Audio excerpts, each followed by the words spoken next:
All right, everybody. Hope everybody's having a good day. Welcome to another potentially exciting but probably banal episode of the Alpaca 29er. Thank you for everybody that is tuning in today to watch me blather on about stuff. I haven't uploaded in a while, which is kind of a combination of me just not feeling like it and other activities going on. But that doesn't matter because I am here today to share with you my new creation.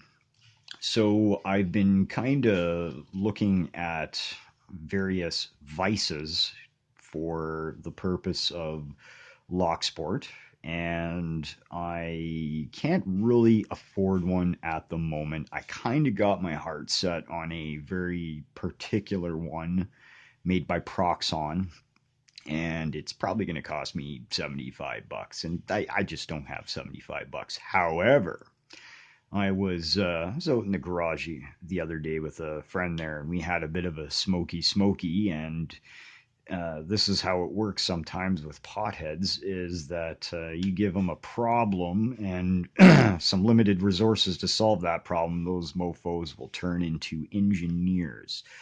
So I was sitting there staring at pails of scrap that I have. If I scrap anything that's made out of potentially recoverable metals, I sort them out into pails. So of course I have a pail for stainless steel, a pail for aluminum, a pail for brass, etc., etc., etc. And periodically they fill up, and I take them to a place, and they give me money for it, which is a good deal. So I was staring into the aluminum pail, and I noticed that I had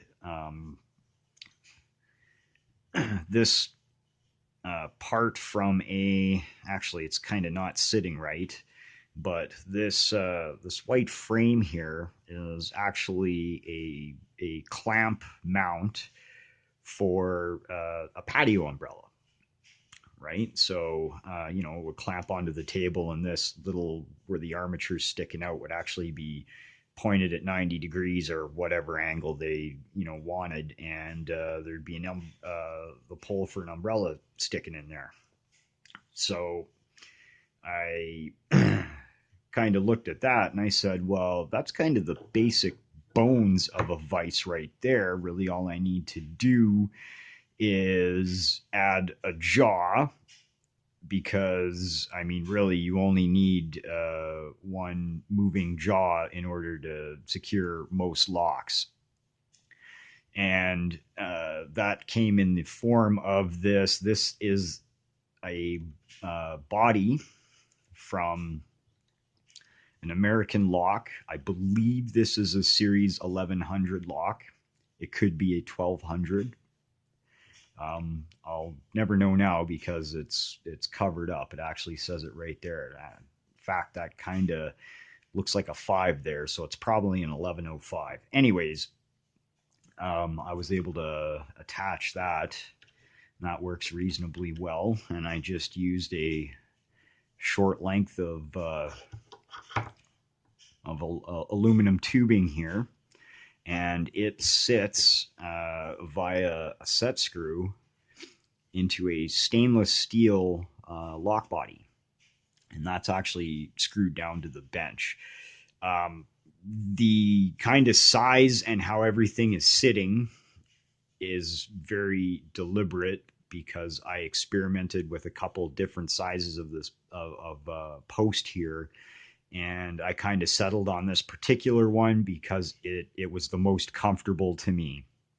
And um, so and one of the kind of downsides to this particular, scrap made design is that the device does not articulate going back and forth this way, which I don't think is the end of the world, because the position in which it sits now, I find, is reasonably comfortable to me, and it does work. So I yeah, I threw this together in the garage. This was no feat of engineering. I basically just had a bunch of parts and was able to paste them together into something that's kind of useful to me. So to kind of finish it off in the jaws, I use air quotes on that because I could hardly call this jaws. I had some clear vinyl kicking around. It's approximately 3/16 of an inch thick.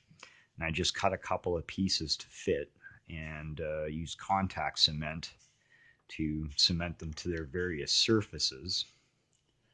And hold on, we'll just fix this right here, right now. Oh,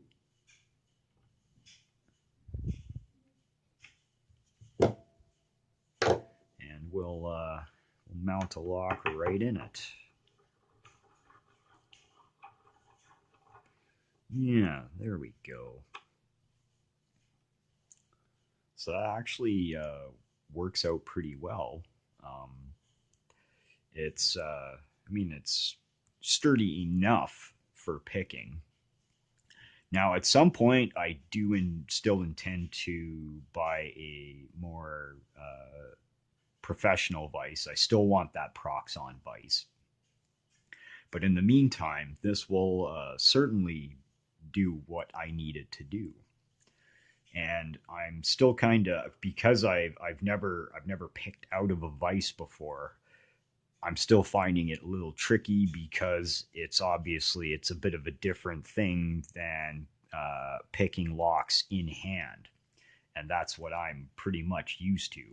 But I'm glad I built this little thing. Of course, I called it the FrankenVise. It's made out of parts from a couple of different things, and yeah.